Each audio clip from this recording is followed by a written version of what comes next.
कर्म बड़ा या भाग्य, अक्सर ये सवाल हम सबके मन में आता है। इस दुनिया में कर्म को मानने वाले लोग कहते हैं भाग्य कुछ नहीं होता, और भाग्यवादी लोग कहते हैं किस्मत में जो कुछ लिखा वही होकर रहेगा। यानी इंसान कर्म और भाग्य इन दो बिंदुओं की धुरी पर घूमता रहता है और एक दिन इस जग को अलविदा कहकर चला जाता है। नमस्कार दोस्तों, धार्मिक ज्ञान चैनल पर आप सभी का स्वागत है।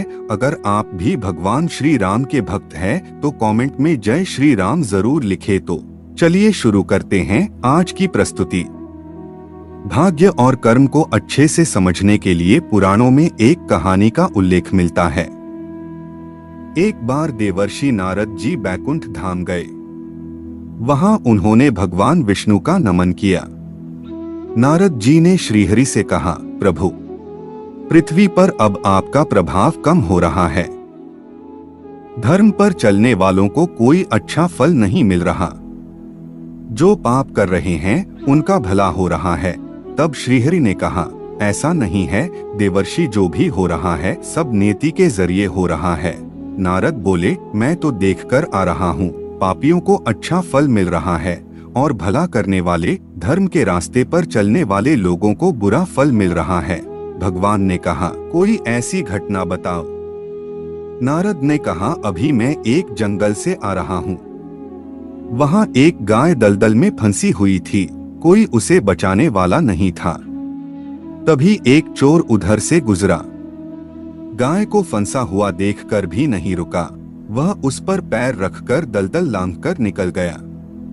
आगे जाकर चोर को सोने की मोहरों से भरी एक थैली मिली। थोड़ी देर बाद वहां से एक वृद्ध साधु गुजरा। उसने उस गाय को बचाने की पूरी कोशिश की, पूरे शरीर का जोर लगाकर उस गाय को बचा लिया, लेकिन मैंने देखा कि गाय को दलदल से निकालने के बाद वह साधु आगे गया तो एक गड्ढे में गिर गया। प्रभु, बताइए यह कौन सा न्याय है? नारद जी की बात सुन लेने के बाद प्रभु बोले, यह सही ही हुआ।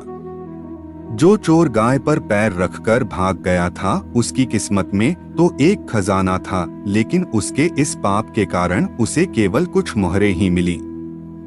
वहीं उस साधु को गड्ढे में इसलिए गिरना पड़ा क्योंकि उसके भाग्य में मृत्यु लिखी थी, लेकिन गाय को बचाने के कारण उसके पुण्य बढ़ गए और उसकी मृत्यु एक छोटी सी चोट में बदल गई। इंसान के कर्म से उसका भाग्य तय होता है। इंसान को कर्म करते रहना चाहिए क्योंकि कर्म से भाग्य बदला जा सकता है। महाभारत में जब अर्जुन ने कुरुक्षेत्र में अपने स्वजनों को युद्ध के लिए अपने सामने खड़ा पाया तो उसका शरीर निस्तेज हो गया, हाथों से धनुष छूट गया, प्राणहीन मनुष्य के समान वह धरती पर गिर गया। तब भगवान श्री कृष्ण ने उसे गीता के कर्म ज्ञान का उपदेश दिया। भागवत गीता में भगवान श्री कृष्ण भी अर्जुन से कर्म करने की ही बात कहते हैं, अर्जुन को कर्म करने का ही उपदेश देते हैं।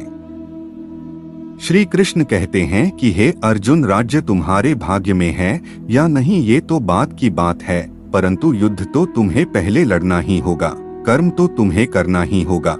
तो दोस्तों, आज के लिए बस इतना ही। उम्मीद करते हैं हमारे द्वारा दी हुई जानकारी आपको पसंद आई होगी। तो मित्रों, अगर आपको ये वीडियो पसंद आई हो तो लाइक और शेयर जरूर कीजिएगा। अगर आपने हमारे चैनल को सब्सक्राइब नहीं किया है तो जरूर कीजिए। और हाँ, वीडियो को अंत तक देखने के लिए आपका बहुत बहुत धन्यवाद।